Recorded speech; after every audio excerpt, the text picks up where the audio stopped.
এরকম একটা দিনে দাঁড়ায় থাকতে হবে হাদি ভাইকে ছাড়া। তা আবার হাদি ভাইয়ের জন্যই দাঁড়ায় আছি, কিন্তু হাদি ভাই নাই। এটা অনেক কঠিন একটা সময় আমাদের সকলের জন্য, পুরো জাতির জন্য। আমার জন্য যে কোনো মত প্রকাশ করা এই মুহূর্তে খুবই কষ্টকর, খুবই কষ্টের। অনেক কথা গুছিয়ে বলার মতো আছে, কিন্তু এখন হয়তো বলে উঠতে পারবো না। শুধু এতটুকুই বলবো, হাদি ভাই ধ্বংসলীলায় পছন্দ করতেন না। উনি কোনো ধরনের ধ্বংস, কোনো বিষয়কে নষ্ট করে ফেলা, এগুলোতে একদম সায় ছিল না তার। তার সায় ছিল কনস্ট্রাকটিভ কালচারাল যে ফাইটটা, সেটা।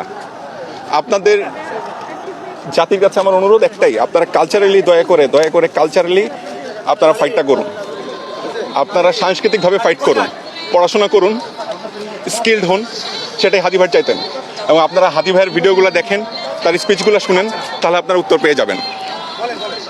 আমরা দেশটাকে গোছানোর চেষ্টা করি।